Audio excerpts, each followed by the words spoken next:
Nashukuru sana kwamba ndugu John amesema kabisa kwamba bwana, kwa nini mnalalamikia mambo haya wakati nyinyi msimamo wenu ni mabadiliko kamili au kamilifu, kwamba mfumo mzima umeparaganyika, unatakiwa uundwe mpya. Huo ndio msimamo wa Chadema. Tumelazimika kuzungumza hapa kwa sababu gani?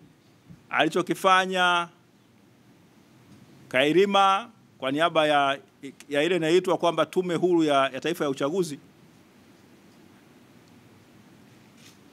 ilikuwa ni upotoshaji wa hali ya juu wa sheria na kanuni zenyewe ambazo wanasema wamesaini, na kikubwa zaidi katiba ya sasa ya Jamhuri ya Muungano ya Tanzania.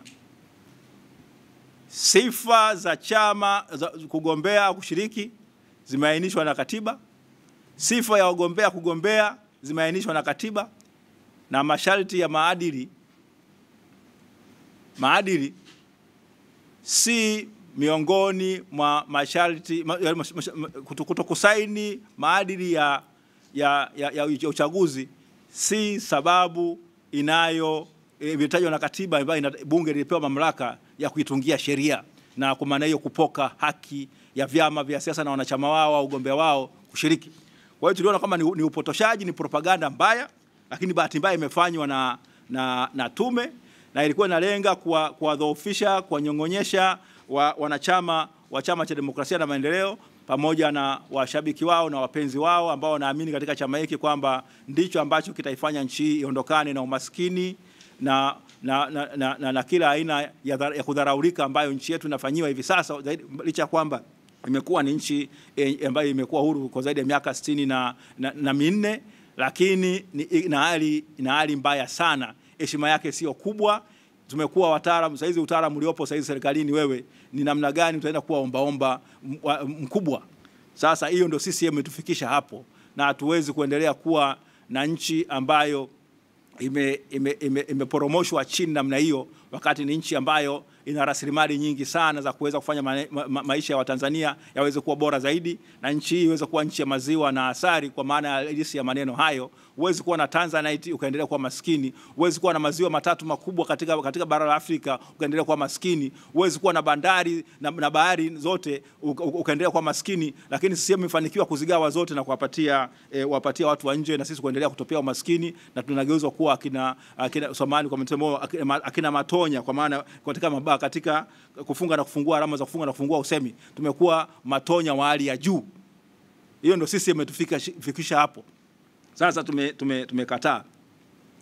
Tunasema Chadema hajabadilisha msimamo, inadai mabadiliko ya kutosha, mabadiliko kamili ya sheria za uchaguzi. Kile ambacho kimefanywa na Kairima ilikuwa ni propaganda chafu. Ni propaganda chafu, na hapa tunataka tu kwamba wao kama dhamira zao bado zi hai, na kama akili zao zinafanya kazi, wasaishe hiyo, wafute hilo tamko. Kairima amekosea, na afute, atokea hadharani kama ambavyo alikwenda kunukiwa na ile kwenye kuna vyombo vya habari kwamba Chadema haina haki ya kushiriki, kwamba kwa sababu haijasaini. Madhari amesema hayo kwa kuwa inapingana na katiba ya Jamhuri ya Muungano ya Tanzania, na pingana na sheria hiyo ya uchaguzi ambayo anaitumia. Aondoe na afute kauli hiyo. Afute kauli hiyo. Sisi Chadema msimamo wetu uko pale pale. No reforms, no elections, kwamba tutahakikisha kwamba bila mabadiliko ya katiba na mfumo mzima wa uchaguzi usiwepo, kwa sababu tunaamini kwamba uchaguzi huu jinsi ulivyo, ukiingia tumepigwa. Nikana nilivyosema, CCM wamechukua madume, majike, mizungu yote na nganda sita zote. Kwa hiyo wewe unakwenda pale umeshapigwa. Ni setup, kwa neno la Kiingereza, it's a setup game, or a rigged system. Na natumia maneno haya kwa maana ya uchungu mkubwa, kwa sababu hatuwezi kuwa na viongozi wanaotokana na uhuni na wizi wa kura.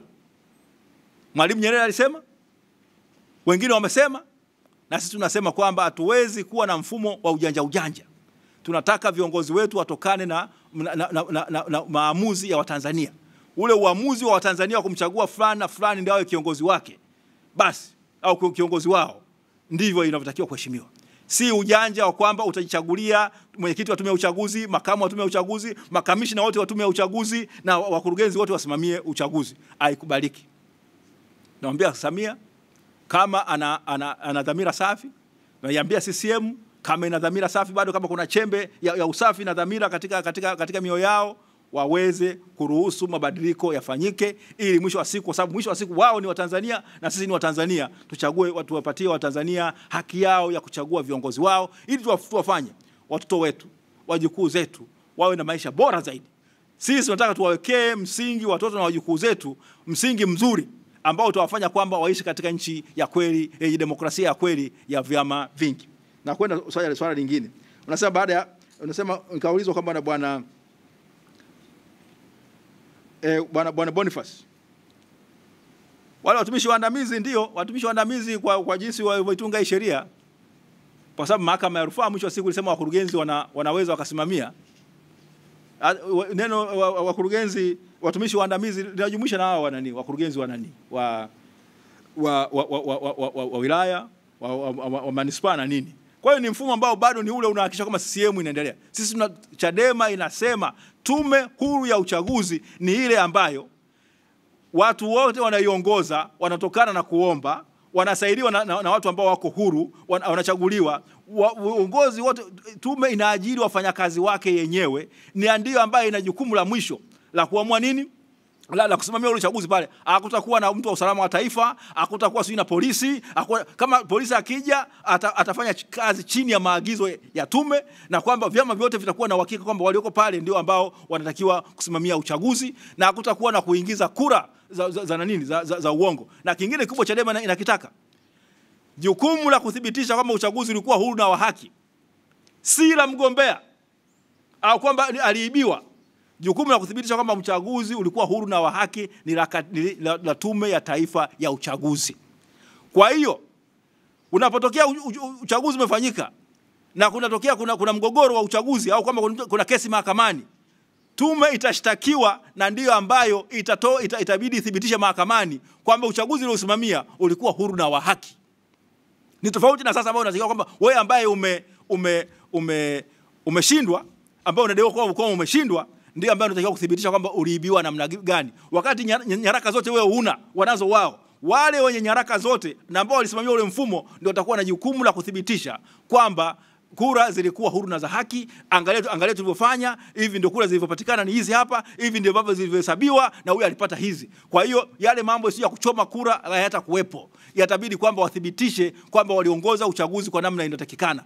Ndiyo maana tutakuwa na nchi ya kidemokrasia. Huu ujanja hatuwezi kukubali. Ndio maana tunasema kwamba tuachane na mambo ya ujanja, tuwe na mfumo huru wa haki wa uchaguzi, kama ambavyo mahakama ya rufaa katika kesi ya Dr. Amani, ya mwanasheria mkuu wa serikali na wenzake wawili dhidi ya Dr. Amani Walid Kaburu, ilivyosema ule mwaka wa 94 na 95 Januari ya 31, katika hiyo kesi maarufu kabisa ambayo tutegemea kwamba ingeweza kuheshimika na mahakama ya rufaa. Na mahakama hiyo ilionya, inaelewa kama tume inaongozwa na majaji wa rufaa. Wakati ule alikuwa nani? Alikuwa ni Jaji Louis Makame marehemu na Jaji Agustino Ramadhani marehemu, alikuwa ni makamu. Hata kama hawa wanaiongoza, lazima wazingatie sheria za nchi yetu, kama ambavyo kila mtu anatakiwa chini ya ibara ya 26 ya Katiba ya Jamhuri ya Muungano ya Tanzania. Na sisi tunataka kwamba tuweke mfumo ambao ni mzuri kabisa wa kuweza kuongoza uchaguzi. Sasa Chadema itakufa? Chadema haifi. Chadema imefanikiwa kuingia katika mioyo ya watu, inapendwa na watu, imesukwa na kuandamwa. Tokea kesi ya kwanza ile nimesema mbunge wa kwanza wa upinzani kuchaguliwa alitoka wapi? Alitoka Chadema, Dr. Amani Walid Kaburu, ule mwaka wa 94. Akaandama, akatukana kila aina, wakasema sio Muislamu sawa sawa, ameshindwa kumzika baba yake. Yalisema yote hayo na viongozi wakubwa kabisa wa serikali wa Chama cha Mapinduzi, lakini aliwashinda. Na Chadema imeandamwa sana wakati wa Magufuli, imeandamwa sana mwaka 2015, imeandamwa sana, ilifanywa kila aina ya hujuma, lakini imezidi kuota mizizi katika mioyo ya watu. Mwaka huu kwa uchaguzi uliofanyika mwezi wa kwanza, Tanzania walishuhudia jinsi gani ambavyo Chadema inaweza kuongoza, kufanya uchaguzi wake na kujipatia viongozi wake na kubadilisha madaraka. Hata licha ya hizi figisu zinazoendelea, ni kwamba hizo zinaifanya Chadema ipate nguvu zaidi. Chadema imejijenga chini, imejenga matawi na mashina yake ambayo ni imara kabisa, na wanachama wanafanya nini?